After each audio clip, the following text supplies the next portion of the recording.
we're here for the last set of Chon-Ji, the last two side blocks.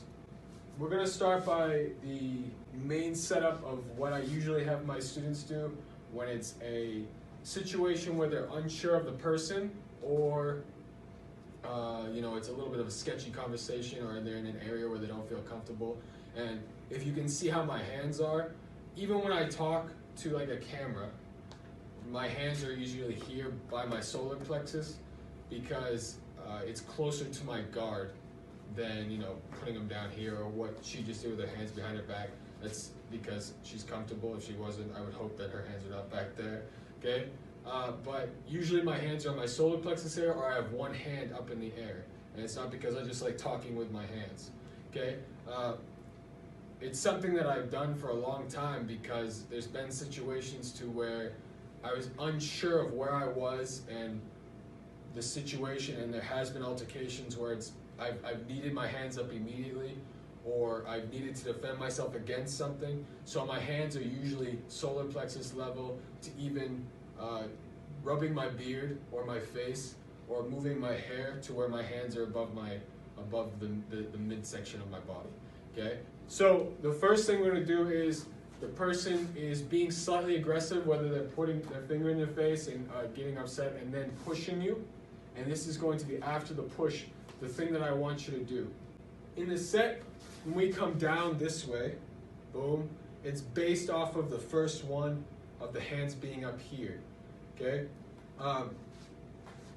The hands are going to come open as soon as I push, all right? So from here, as I push the person forward this way, boom, the hands go up right away. Okay, she's gonna go, you can go back to center line. She's gonna go back to center line just for the application. But obviously you're going into defensive, a defensive stance to where your hand is here, or to create more distance, you're moving back to where you feel more comfortable. Okay, some people in self-defense, if they don't have great leg control, or they're not flexible, they'll take a slight step forward to kick, okay? But if I move my leg in, I no longer need that range, that flexibility to kick, okay? So some people feel more comfortable at this closer range, to where they can make a connection to the leg or the groin, or somewhere like that. So moving the leg in slightly is okay. I go from base, boom, to low, to bring myself up just a little bit to feel more secure. That's fine. Okay, come back to center line. So the hands are still up in the air, just like this, just so that if I do come closer and she's not ready, that these fingers can go boom right to the eyes, boom to the eyes, thumb, whatever, okay? But I'm going to control the wrists because of the first things in my face. After I've pushed her and she's reset, I'm annoyed with the first things that are here in my face, okay? So I'm going to grab these, either to move them out of the way to headbutt, move them out of the way to grab, okay? Or just to control and move this person, okay? But right now I'm going to continue my forward momentum. My forward momentum, pushing her back because I'm frustrated, and for some reason I want these out of my face. So either I'm going this way, or I'm just pushing her because I'm upset, okay? So as I move back, she's stepping out, crossing her hands, just like the motion for side block. Here, the hands are out just like this, ready to block, crossing my arm against my forearm, or the back of my hand. Okay, so from here, she steps out, go ahead, steps out. From here, either my hand is still connected or it's not. This point doesn't really matter. Okay, it's her control of my hand. Following through on Chon-Ji, boom, to the punch. Okay, go back. Okay, from a different angle, same exact thing. I'm holding here, I'm pushing back. As she flows through, following through on punch. Continuing the motion. This motion is moving the body out and aligning the hands to grab my arm, okay? This is a perfect world situation to where she's able to grab my hand. I'm wearing a tight shirt, obviously. My main thing is, we live in Maine, so most of the time it's cold and there's snow and people wear sweatshirts and jackets. So I could base it off of my uniform top, and when I turn and grab, I can grab that uniform top to hold on to that person to attack, okay? This is perfect scenario though, she's grabbing my arm. But remember, you can grab the sleeve. So here, I'm pushing, she steps out, grabbing, follows through, boom. Any motion that we've done in the past, palm the head, punching, kneeing, following through, any of those are fine, okay? Now the second variation of the same exact technique is not so perfect world. The person is either shirtless for some reason because you're on a beach, or they are wearing a compression shirt and it's very slippery to move the arm, okay? Or I'm sweaty and it slips off, okay? So we go for a better control. Same exact set. Let's see.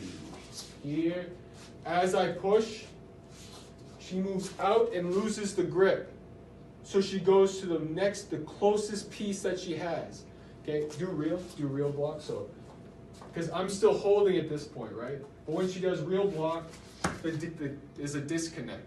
And see how she can't grab? So she goes to the closest, safest piece. If she's controlling my head and neck, I can't turn towards her without her using her brace to keep me away. So if I'm turning in, she has the control. Okay? So while she's holding this, now she can follow through, boom, and attack.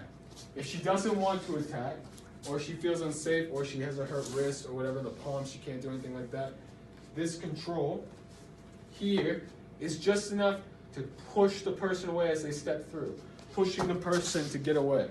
What happens if you can't clear the person? Okay, so here, she follows through here, and I don't move. Okay, I don't move the way she thought. She was able to break the grip, strong, go. Cross my arm, break that. This isn't a super strong grip anyway, heavy. Okay, but let's say she can't pull me forward. Okay, then what? Then instead of going that straight line, you follow where the person goes. Don't waste time following the pattern to a perfect T when all it is step forward, punch. Okay? You can still punch. You can still step forward. You can still use that as a push. Palm to the face. Hit the Adam's apple. It doesn't matter. Okay? But what matters is the position. I'm stepping forward after blocking. So when you're here and you block, boom, I don't move. She follows the direction.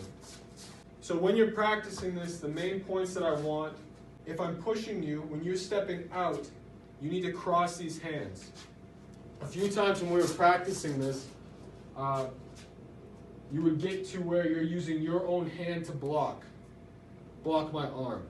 And this will work on half of the people that you try to practice this with, okay?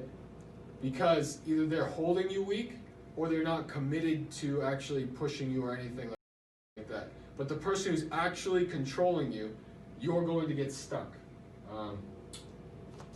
Do it to me so that way you don't hurt your wrist. Okay? So if I do it this way and I try to use my own hand, it's harder for me to break this grip. Okay?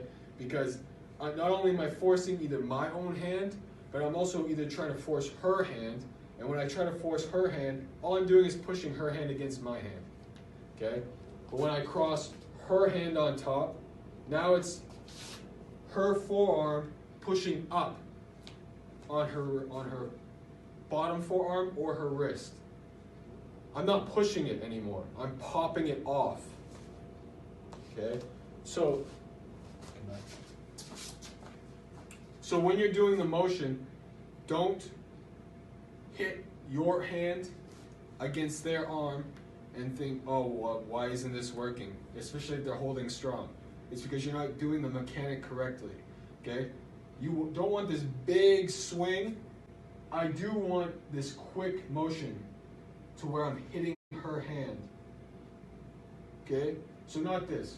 Bah. Just quick motion, smashing their hand, boom. Moving my body out. Okay? Come back. The other piece is the elbows. If the hands are out like this, it's very easy for me to control the arms. If I want to headbutt, I can headbutt. If I want to knee, I can knee. Okay? her arms, her elbows need to be tight, okay, here. She has full range of how she controls that motion. Whether I'm facing forward, or she's facing straight, okay? This is all structurally sound. My elbows are in. Don't expand your elbows out, okay? Same thing from here. You're not expanding your elbows out before blocking. From here to here, tight, okay? L stance, as you're moving back, isn't necessary, but we're keeping to the structure of the pattern. And what it does is throws the body to the side, allowing for that straight attack, okay? So take these tiny pieces, because as we go, everything's gonna get a little bit more advanced, okay? Especially when we get past, Wong Yo on the green belt forms and patterns, okay? So work on that, and we'll be back with the last side block.